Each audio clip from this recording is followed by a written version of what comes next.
지도자들과 그와 함께 죽으리라. 여호와께서 말씀하시니라. 아멘. 할렐루야. 오늘 저는 아모스가 받은 말씀이라는 제목으로 하나님의 말씀을 여러분에게 전하길 원합니다. 우리가 지난주 정교인 수련회를 은혜 가운데 잘 마무리하였습니다.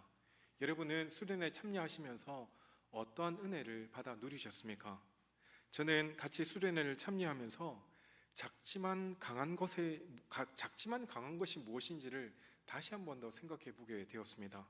여러분, 어떤 도전이든요, 안 하는 것보다 하는 것이 낫고, 또 기왕 시작했다라고 하면 열심히 하게 되면 반드시 하나님의 함께 하심이 있다라는 것을 정말 제가 귀하게 경험하게 되었다는 것이지요. 앞으로도 우리 현실에는 불가능한 것 같은 도전들이 계속해서 우리 가운데 많을 겁니다. 어쩌면 이번이 마지막 기회라고 생각하며 참여해야 될 순간들이 많을 거라는 것이죠. 그러한 순간들 때마다 우리는 안 돼, 우리는 못해, 우리는 부족해 라고 빼면 아무것도 하지 못하지만, 그 순간 하나님을 믿는 믿음으로 나는 능히 할 수 있어 라고 고백하면 어떤 일이든지 믿음으로 행하게 될 줄 믿습니다. 앞으로도 우리 모두가 정말 우리 앞에 닥쳐진 여러 가지 환난과 어려움이 혹시 있습니까? 그럼에도 불구하고 주님이 나와 함께 하시면 능치 못함이 없습니다 라는 고백을 담아 열심히 한 마음으로 주님 앞에 나아갈 수 있는 우리 모두가 되어지기를 간절히 바랍니다. 오늘부터 저는 아모스의 말씀을 함께 살펴보기를 원합니다. 여러분이 신앙생활 30년, 40년 하셨을 때 아모스의 말씀을 혹시 주일날 들어본 적이 있습니까? 사실 저도 오랫동안 신앙생활을 해봤지만 주일날 이 소선지서 아모스의 말씀을 들어본 일이 별로 없는 것 같습니다. 다행히 우리가 요엘서의 말씀부터 소선지서를 하나씩 강의 설교를 해나가면서 이번 순서가 아모스의 말씀이니까 함께 말씀을 상고하면서 과연 이 시대에 우리 교회를 향한, 특별히 나 개인을 향한 하나님의 음성을 듣는 귀한 시간 되어지기를 간절히 바랍니다. 구약 성경에 선지서는 총 17권이 있습니다. 분류에 따라서 대선지서와 소선지서를 나누게 되어지는데, 대선지서는 우리가 잘 아는 대로 이사야, 예레미야, 에스겔, 그리고 다니엘 그렇게 되어진다는 것이고, 소선지서는 호세아부터 시작하여서 마지막 말라기까지가 소선지서라고 할 수 있습니다. 그럼 어떻게 대선지서와 소선지서를 어떻게 나눌 수 있습니까? 다른 게 아니라 분량 때문에 그렇습니다. 다른 특별한 이유가 있는 것이 아니라 분량이 많고 적음에 따라서 대선지서, 소선지서를 나눴다라는 것이죠. 그러면 대선지서는 중요하고 소선지서는 그에 비해서 덜 중요합니까? 그렇지 않다는 겁니다. 모두가 다 하나님의 말씀이기 때문에 다 중요하지만 형식상 분류적으로 그렇게 구분지어 놓았다라는 겁니다. 특별히 오늘은 요엘서에 이어서 아모스서를 함께 살펴보게 될 텐데, 이 아모스는 주전 750년경 남유다의 우시아 왕 때, 그리고 북이스라엘의 여로보암 2세 때 하나님께서는 짐을 드는 자, 짐을 옮기는 자라는 이름의 뜻을 가진 아모스를 선지자로 부르셨다는 겁니다. 그리고 아모스 선지자를 통해서 백성들 마음속에 있는 하나님을 거역하고 짐을 옮기려는 그 마음들을 다시금 돌이키게 하기 위해서 많은 사람들 가운데 아모스를 택하여 부르셨고, 그 하나님의 말씀을 그를 통해 백성들에게 증거하기를 원하셨다라는 겁니다. 특별히 같은 시기에 함께 활동했던 여러 선지자가 있었는데, 남유다에는 이사야 선지자가 있었고, 특별히 북이스라엘에는 호세아 선지자가 함께 활동했다라는 겁니다. 근데 이 성경이 쓰여진 당시의 시대적 상황을 잘 살펴보면, 주전 750년 이때를 상황을 살펴보면, 당시 고대 근동의 주인으로 여겨졌던 아수르의 세력이 점점 약화되어지고 있었습니다. 그러다 보니까 상대적으로 남유다와 북이스라엘이 오히려 정치적, 경제적으로 안정화 시기를 마련하였다는 것이죠. 그러게 두 왕국은 어쩌면 솔로몬 시대 이후에 유례 없이 부와 번영을 누리고 있었는데, 특별히 북이스라엘이 그러하였다는 겁니다. 근데 우리가 아는 것처럼 지금 북이스라엘에 다스렸던 왕이 누구였다고요? 여로보암 2세였습니다. 근데 우리가 아는 것처럼 이 여로보암 2세는 그 어떤 왕보다, 북이스라엘에서 그 어떤 왕보다 가장 하나님의 말씀을 듣지 않고 악하기로 소문난 왕이었습니다. 근데 놀라운 것은, 아이러니한 것은, 그렇게 악한 왕이 다스리는 그 시대에 정치적, 경제적, 사회적으로 부국강병하고 있었다는 겁니다. 너무 이상하지 않습니까? 하나님을 제대로 섬기지 않으면 나라가 제대로 되어지지 않아야 되는 것이 일반적인 모습이었음에도 불구하고 오히려 정치 경제가 발전하고 있었던 상황이었습니다. 그런데 그들은 나라의 경제가 활성화되어지고 경제적으로 안정화되어지니까 이것이 하나님께서 우리에게 주시는 복으로 여겼지만 나중에 알고 보니까 오히려 그것이 그들에게는 재앙으로 다가왔다라는 이야기입니다. 그들은 경제적 번영을 마치 하나님께서 주신 복으로 여겼지만 결코 이게 복의 근거가 아니었다는 것이죠. 오히려 세상적으로 번영하다 보니까 그들의 마음이 교만하여졌고 하나님만을 섬기지 못하고 오히려 우상 숭배에 빠지게 되어지는 아이러니한 상황들이 이르게 되어졌다는 겁니다. 그러기에 이러한 시대적 상황 속에서 백성들의 그 헛된 마음과 헛된 기대를 하나님께서는 바로 잡기 위하여 많은 선지자들 가운데 특별히 아모스를 택하여 하나님의 말씀을 증거하기를 원하셨다라는 겁니다. 그러면 오늘 우리가 읽었던 이 아모스에 나오는 이 아모스는 과연 어떤 사람으로 등장하고 있습니까? 오늘 성경은 우리에게 세 가지를 이야기하고 있습니다. 먼저 첫 번째, 아모스는 드고아의 목자였다라고 성경은 이야기합니다. 아모스가 자신의 출생지로 밝힌 이 드고아, 이곳은 예루살렘에서 남쪽으로 약 10마일 정도 떨어진 작은 고원지대의 마을이었습니다. 성경에서 과연 이 드고아가 어떤 지역이었는지를 쭉 살펴보니까 역대하 20장에 한번 등장합니다. 이 드고아라는 곳이 바로 역대하 20장에 어떻게 등장하냐면 남유다의 여호사밧 왕이 이제 나라를 다스리게 되어졌을 때 갑자기 모압과 암몬과 또한 아람이 연합군을 형성하여서 남유다를 치러 올라오는 적이 있었습니다. 그때 이 여호사밧 왕이 하나님께 기도하며 하나님 이거 어떻게 합니까? 우리가 막을 힘이 없습니다 라고 하였을 때 하나님께서 성가대를 먼저 조직하여 가온을 입고 앞으로 먼저 전쟁터에 제일 깊숙이 먼저 앞으로 나아가라 라고 명령하였고 그 명령에 순종하며 나아갔을 때 놀랍게도 이 적군 진영이었던 모압과 아람과 두로가 바로 그들 가운데 자중질환이 일어나면서 서로 치고받고 싸움으로 말미암아 결국은 그들 스스로 무너지고 말았다는 겁니다. 바로 그 전쟁이 일어났던 곳이 바로 드고아 평지였다는 겁니다. 평지였다는 것은 다른 말로 하면 양치기 딱 좋은 곳이었다는 것이죠. 그래서 오늘 1절에 보면 바로 이 아모스가 바로 양치는 목자였음을 분명히 우리에게 알려주고 있습니다. 그런데 7장 14절에 보면 이 아모스가 또 다른 직업을 가지고 있었는데 보니까 그는 나는 목자요 뽕나무를 재배하는 자라고 스스로 밝히고 있습니다. 그러니까 그는 양도 치면서 한편으로는 뽕나무를 재배하는 자로 일컬어졌다는 것이죠. 이처럼 아모스는 드고아의 넓은 지역에서 양을 치는 목자이면서 한편으로는 나무를 가꾸는 자였습니다. 그래서 많은 성경 신학자들은 아마도 이 아모스는 부자였을 것이다 라는 추측을 하기도 합니다. 그러나 중요한 것은 이 아모스가 부자인지 가난한지 이것이 중요한 것이 아닙니다. 정말 중요한 것은 그는 평범한 목자였지만 아모스가 하나님께 붙들림을 받음으로 말미암아 영향력 있는 선지자로 서게 되어졌다는 겁니다. 오늘날로 이야기하면 그는 목자로서 삶을 살아갔기 때문에 선지자 훈련을 하나도 받지 않았습니다. 다시 말해 그는 평신도였는데 하나님께서 특별히 그를 부르시고 택하심으로 말미암아 하나님의 말씀을 전하는 선지자로 세움받게 되어졌다는 것이죠.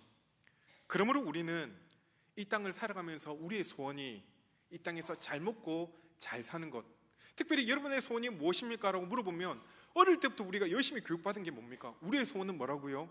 동일입니다 막 이야기하는데 우리의 소원은 동일이 아니라 정말로 우리의 소원은 이 땅에서 부를 누리고 많이 가지고 이것이 아니라 하나님 나라 확장을 위하여 아름답게 쓰임받기를 원합니다. 나는 부족하고 연약하지만 내 안에 살아 역사하시는 그 주님이 나를 붙드실 때 하나님 내가 주님 앞에 놀랍게 쓰임받기 원합니다. 이것이 우리의 소원이 되어지기를 간절히 바랍니다. 이처럼 아모스는 하나님 앞에 붙들림 받아 말씀에 순종함으로 말미암아 하나님의 그 뜻을 백성들에게 전하는 선지자로 세움받게 되어졌다는 것이죠. 둘째로 이 아모스 선지자는 남유다 출신이었지만 북이스라엘에서 사역을 감당하게 되어졌다는 겁니다. 아모스의 출신지는 남유다에 속한 드고아였는데 그가 주로 활동하고 말씀을 전한 곳은 북이스라엘이었다는 것이죠. 당시 북이스라엘은 여로보암 2세가 다스렸다고 했는데 그 영향력이 엄청났기 때문에 남유다에까지 영향력을 미치게 되어졌습니다. 그러다 보니까 이 아모스 선지자가 복음 전하는 것은 크게 어렵진 않았습니다. 그런데 남유다와 북이스라엘은 서로 갈라지고 난 이후부터는 계속해서 잦은 전쟁이 있었습니다. 그러다 보니까 남유다 출신이 북이스라엘에 가서 복음 전하는 것이 쉬웠을까요? 어려웠을까요? 결코 쉽지만은 않았을 것입니다. 게다가 그가 전한 말씀은 북이스라엘이 잘 될 것이다, 앞으로 평안할 것이다, 그것이 아니라 오히려 그들을 향한 하나님의 심판과 멸망에 대한 선포가 있었기 때문에 오히려 자칫하면 북이스라엘 사람들은 저가 우리에게 안 좋은 이야기만 한다고 해서 오히려 핍박받을 수밖에 없는 상황이었을 겁니다.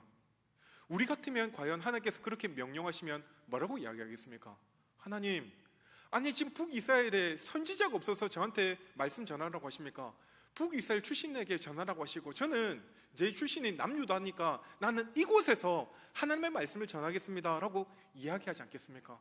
근데 성경을 어떻게 살펴보아도, 아무리 살펴보아도 아모스는 그렇게 이야기하지 않고 하나님의 말씀에 순종하여 북이스라엘로 가서 복음을 전했다는 것입니다. 하나님의 말씀을 전했다는 겁니다. 자신에게 환난과 위협이 있을지 모르겠지만 하나님께서 그에게 전하라고 하시니까 그는 그 말씀에 순종하며 나아가 복음을 전했다라는 겁니다. 그러므로 이런 아모스의 모습을 보면서 우리는 전도에 관한 마음가짐을 한번 생각해 보게 되어진다는 겁니다. 만약에 우리가 복음을 전도할 때, 복음을 전하게 되어질 때 미리 저곳은 내가 갈 곳이 아니야, 내가 가기 싫은 곳이야 라고 내 마음에 이미 결정해 놓았다면 그것은 결코 하나님께서 기뻐하시는 전도자의 모습은 아닌 줄 믿습니다. 이 말은 단지 복음을 공산주의 국가나 이슬람 지역이나 전쟁 지역에 복음을 전한다는 그런 의미가 아닙니다. 오히려 내가 복음을 전해도 외부에 드러나지 않는 곳, 복음을 전하기에 환경이 좋지 않는 그 모든 것을 의미한다는 것이죠. 그리고 도저히 복음을 받아들일 것 같지 않은 그런 사람에게 복음을 전한다는 그 의미가 있을 것입니다. 그러므로 복음 전도는 어떤 지역이나 아니면 어떤 환경이나 어느 누구를 가려가면서 복음을 전해서는 안 된다는 겁니다. 우리가 흔히 부르는 찬송가 323장에 어떤 가사가 있습니까?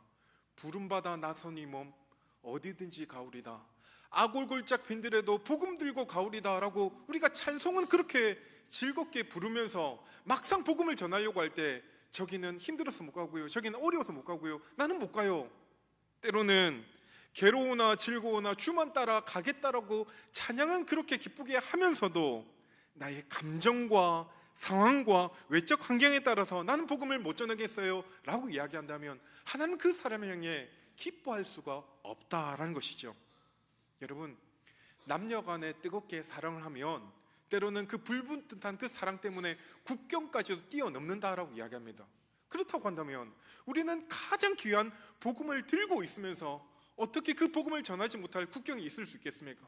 어떻게 복음이 들어가지 못할 환경이 있으며 그 복음을 전하지 못할 사람이 있을 수 있겠냐는 것입니다. 오늘 아모스 선지자처럼 자신의 출신이나 배경에 상관없이 주님께서 가라고 하시면 믿음으로 순종하며 어느 곳이든 또한 어떤 사람에게든 복음을 힘써 전할 수 있는 저와 여러분이 되어지기를 간절히 바랍니다. 특별히 이제 결실의 계절 가을을 우리가 맞이하였습니다.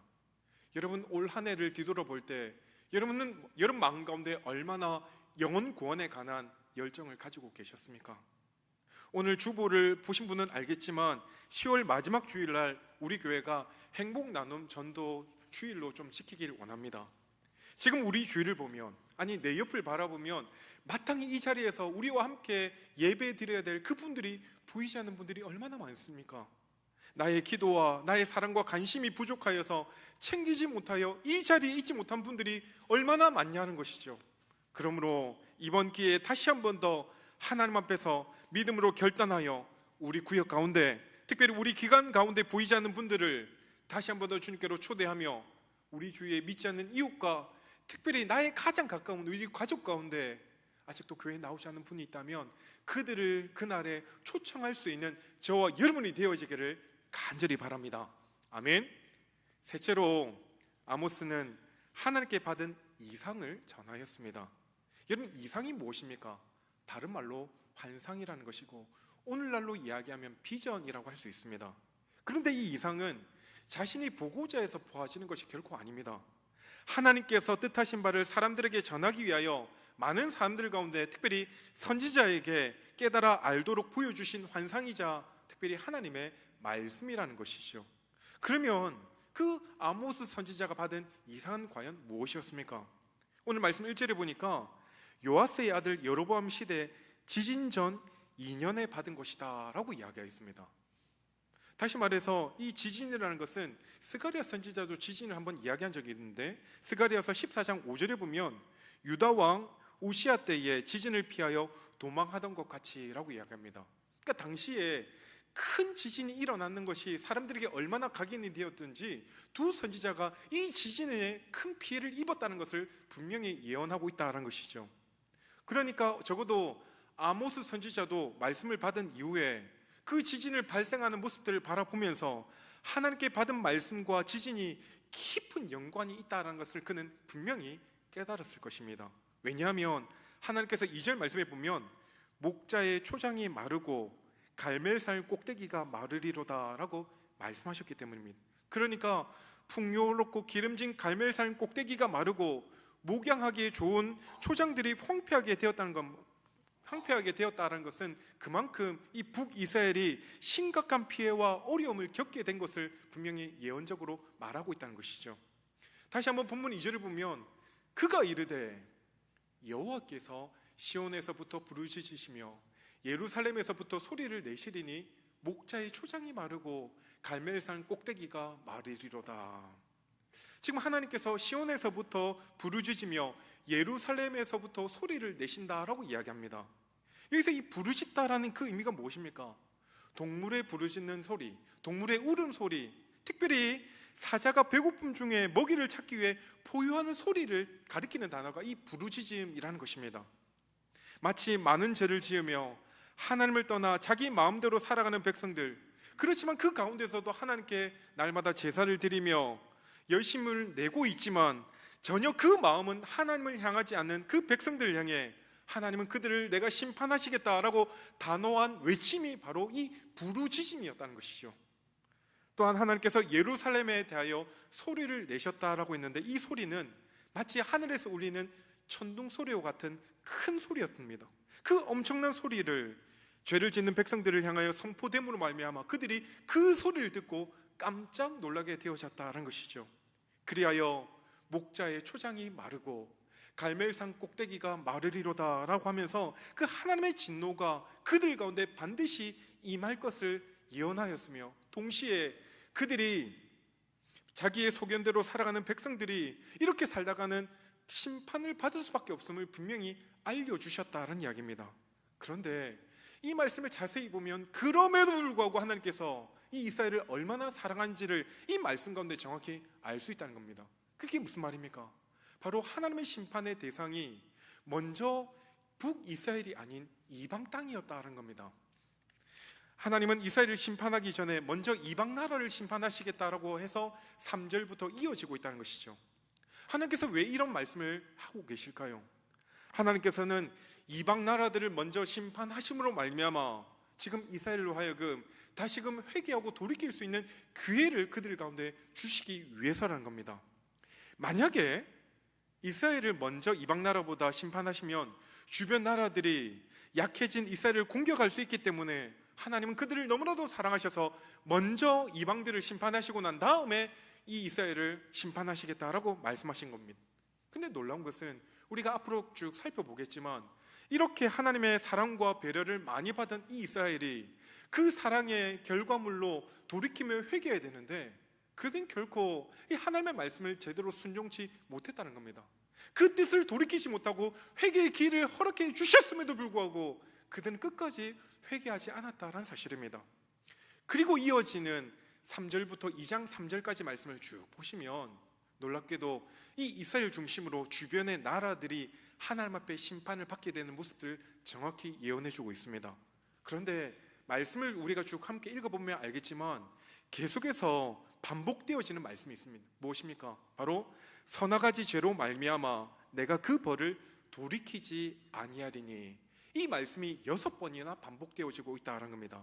다시 말해서 하나님께서 그들이 싫어서 아니면 기분 나빠서 그들을 심판하시는 것이 아니라 그 나라들이 왜 심판받을 수밖에 없었는지, 또한 그들이 어떤 죄를 지었는지 그들에게 먼저 알려주시고 그 죄로 인하여 너희가 심판받아서 하나님 앞에 멸망당할 수밖에 없음을 분명히 알려주셨다는 겁니다.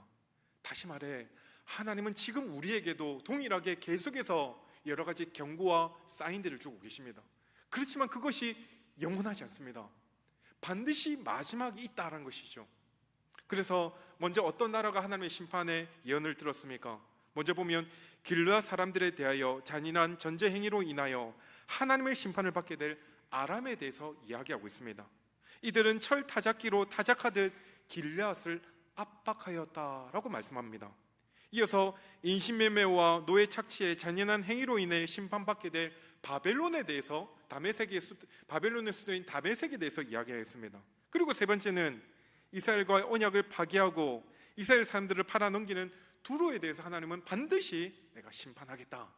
그리고 네 번째는 형제에 대한 분노를 품고 잔인하게 행동하는 에돔에 대해서 내가 하나님을 심판하겠다라고 말씀하십니다. 그리고 다섯 번째는 길르앗 사람들이 아이벤 여인들의 배를 가르고 또한 비인간적인 야만 행위를 일삼았던 암몬에 대해서 내가 심판하겠다.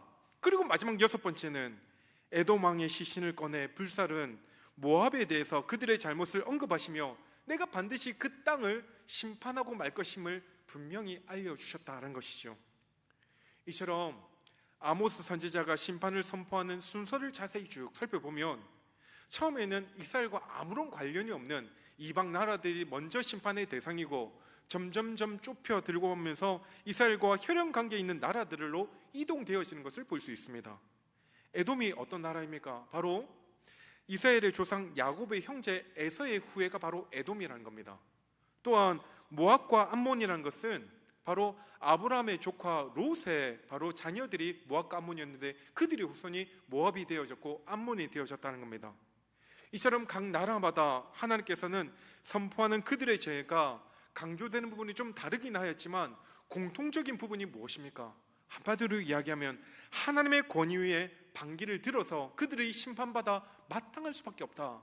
너희의 죄로 말미암아 너희는 죽을 수밖에 없음은 분명히 알려주셨다라는 말씀입니다. 특별히 그들이 전쟁 중에 일어난 비인간적인 행위에 대해서 엄격한 기준의 잣대를 하나님이 대고 계시다는 겁니다. 여러분 한번 생각해 보십시오. 고대 시대의 전쟁이 과연 인간적인 행위가 그 가운데 있을 수 있겠습니까? 분명히 전쟁이 치열하면 치열해질수록 잔인하고 끔찍한 일이 일어나는 것이 당연하지만 하나님은 그 전쟁 가운데서도 최소한 인간성에 대한 것들을 회복하기를 원하셨지만 인간다움에 대해서는 최소한을 막기를 원하셨지만 그거에 대해서 강하게 거부하게 되어졌을 때 그들은 하나님의 심판을 받을 수밖에 없음은 말씀을 듣고 있다는 겁니다.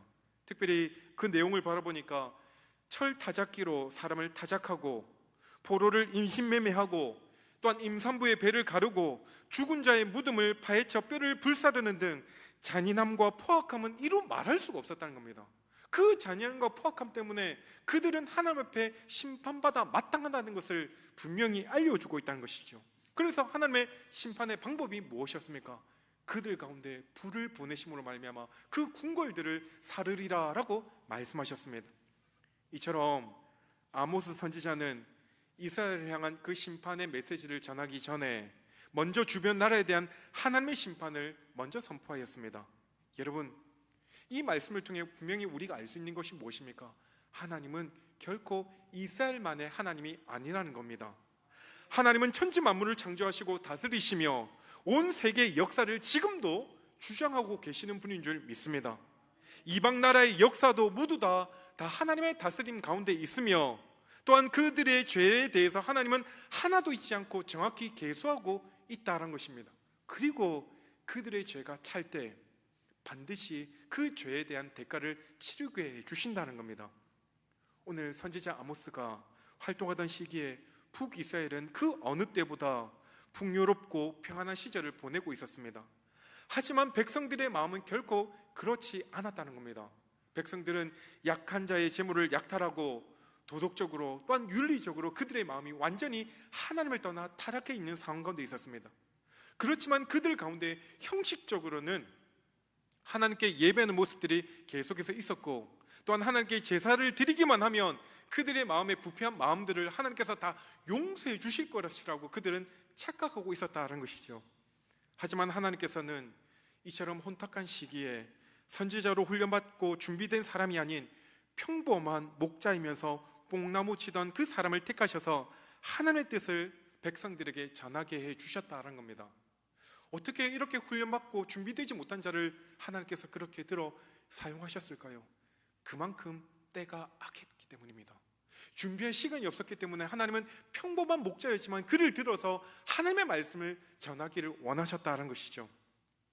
그는 수많은 핍박과 방해가 있음에도 불구하고 하나님께 들은 그 하나님의 음성을 정확히 북이스라엘과 또한 이방 나라들에게 전하기 시작했습니다. 이처럼 아무리 사회가 어지럽고 병들었다라고 할지라도 하나님의 공의라는 것은 여전히 살아있고, 하나님은 타락한 백성을 향해 하나님의 음성을 전할 자를 지금도 찾고 계신 줄 믿습니다. 하나님께 범죄하며 그 마음의 중심을 하나님께 두지 않으려는 백성을 향해 오늘 사자의 포효하는 소리, 천둥과 같은 크고 강력한 소리를 발하시면서 너희가 하나님을 떠나 있는 그 마음을 돌이키며 다시금 회개하며 하나님께로 돌아오라라고 우리에게 말씀하고 계시다는 겁니다. 지난 한 주를 되돌아볼 때 여러분의 마음은 과연 어떠셨습니까? 하나님의 말씀에 순종하며 그 뜻대로 살아가려고 몸부림치셨습니까? 아니면 지난 6일을 되돌아보니까 내 마음대로 내 뜻대로 살아왔던 모습들이 많았음을 솔직하게 인정하십니까? 그렇다고 한다면 하나님께서 이 시간 우리에게 아모스 선지자를 통해서 사자의 울림소리, 아니 천둥 소리와 같이 우리에게 말씀을 주고 있습니다. 다시금 회개하라, 돌이키라, 그 마음을 주님께로 합하라 라고 우리에게 말씀을 주고 있다는 겁니다. 그 말씀에 우리 모두가 울림 있게 하시고 도전을 받게 하시고 다시금 그 마음을 돌이켜 하나님을 바라볼 수 있는 우리 모두가 되어지기를 간절히 바랍니다. 말씀을 마무리합니다. 지금 우리는 과거 그 어느 때보다 풍요롭고 평안한 시대를 지내고 있습니다. 아무리 지금 경기가 어렵다라고 할지라도 과거 그 어느 시대보다 부유한 시대를 우리가 살아가고 있다는 겁니다. 특별히 한 주에도 우리는 여러 번 주님 앞에 예배를 드리며 정말 우리의 마음과 뜻과 정성을 다해 하나님을 예배하기 위해 노력하고 있습니다. 그런 시간과 공간이 주어졌기에 마음껏 주님을 예배할 수 있다는 것이죠. 이처럼 물질적 풍요로움과 평안한 신앙생활을 할 수 있게 된 오늘날, 과연 우리 상황 가운데 혹시라도 아모스 선지자의 시대 때 이스라엘 백성들처럼 정말 그들의 마음이 오늘 우리에게도 있지 않은지를 한번 돌이켜보게 되어진다는 겁니다. 하나님께 범죄하며 악을 행하면서도 자신의 잘못을 전혀 깨닫지 못하고 그저 형식적인 종교 생활을 하고 있는 우리의 모습이 있다면 오늘 하나님은 그 마음을 돌이키라라고 이야기합니다. 매주 주일이 되면 교회만 왔다 갔다 하는 그 종교인의 모습을 이제는 탈피하여 정말 온전한 마음을 다하여 주님을 예배하며 그 주님만을 섬기라라고 우리에게 말씀을 주고 있다는 겁니다. 그렇게 그 마음을 돌이키지 않을 때 사자의 포효하는 소리, 천둥과 같은 그런 우레소리 같은 말씀으로 너희 마음이 정말 하나님을 과연 떠나 있구나, 그 마음을 돌이켜 주님만을 온전히 바라보며 온전한 신앙생활을 하라라고 주님께서 우리에게 말씀을 주고 있는 것입니다. 간절히 바라기는 오늘 주신 말씀을 통하여 나의 신앙을 다시 한 번 더 점검해보고 과연 나의 열심과 헌신이 무엇을 위한 것인지, 나를 위한 것인지 하나님을 위한 것인지를 바로 정립함으로 날마다 우리의 삶이 하나님을 위한 삶, 하나님을 기쁘시게 하는 삶을 살아갈 수 있는 저와 여러분의 삶이 되어지기를 주의 이름으로 간절히 축원드립니다.